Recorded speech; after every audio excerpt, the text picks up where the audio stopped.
Le 10 février dernier, Pierre Palmade se trouvait au volant de sa voiture, en Seine-et-Marne lorsqu'il s'est déporté sur la voie de gauche, percutant de plein fouet un autre véhicule. L'humoriste a grièvement blessé une femme enceinte, qui a perdu son bébé par la suite, un homme ainsi que son fils, âgé de 6 ans, qui se trouve toujours dans le coma.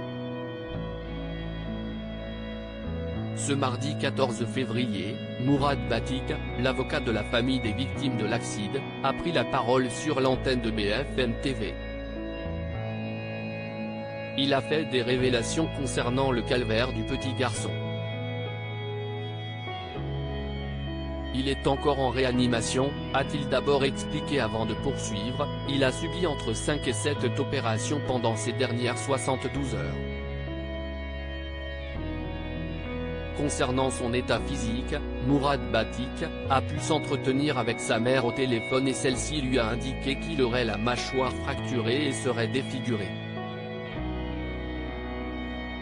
Le garçon se trouvait aux côtés de son père, âgé de 38 ans et qui est également en réanimation. Il a un frère de 8 ans qui s'inquiète de ne plus avoir de ses nouvelles, a expliqué l'avocat avant d'évoquer des dommages collatéraux. Les jours passent et les informations concernant l'état des victimes de l'accident de voiture ne s'améliorent pas. Ce lundi 13 février, CIST la porte-parole du ministère de l'Intérieur Camille Chaise, qui avait pris la parole et cette dernière avait fait un point sur l'état du petit garçon. Les victimes ont été héliportées très rapidement dans différents hôpitaux parisiens. Et je crois savoir que l'enfant est toujours dans un état très grave, son pronostic vital reste encore engagé, avait-elle confié. Quelques heures plus tard, CIST BFM TV qui avait apporté des précisions sur cette jeune victime. Il est le fils du conducteur, il est toujours dans le coma, avait-on pu lire. CIST aujourd'hui que les médecins vont tenter de le réveiller.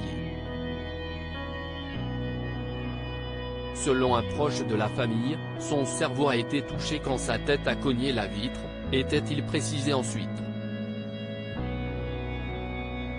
Concernant les autres victimes, il y avait aussi le père du garçon, qui se trouve toujours dans le coma. La passagère, sa belle-sœur enceinte de 7 mois, a perdu son bébé et, selon Mourad Batik, il serait né vivant. De terribles nouvelles. Pierre Palmade, est-il sorti du silence? Hospitalisé avec un pronostic vital engagé, les proches de l'humoriste avaient rapidement expliqué qu'il était sorti d'affaire. Ce mardi 14 février, il est sorti de réanimation et il a été révélé qu'il a été transféré dans une autre aile de l'hôpital du Kremlin-Bicêtre, en chirurgie digestive, et placé sous contrôle psychologique. Pour rappel, il était sous l'emprise de la cocaïne et de médicaments de substitution au moment de l'accident. Hélène Palmade, sa sœur, a pu lui rendre visite et elle a affirmé qu'il était catastrophé, il a honte. Selon ses propos, Pierre Palmade serait prêt à assumer toutes les conséquences de ses actes avec la conscience terrible qu'il ne pourra jamais réparer le mal qu'il a fait. Elle a également précisé, aussi vain que cela puisse paraître, Pierre leur demande pardon. Des excuses qui ne sont pas passées inaperçues mais qui ne sont pas acceptées, selon Mourad Batik.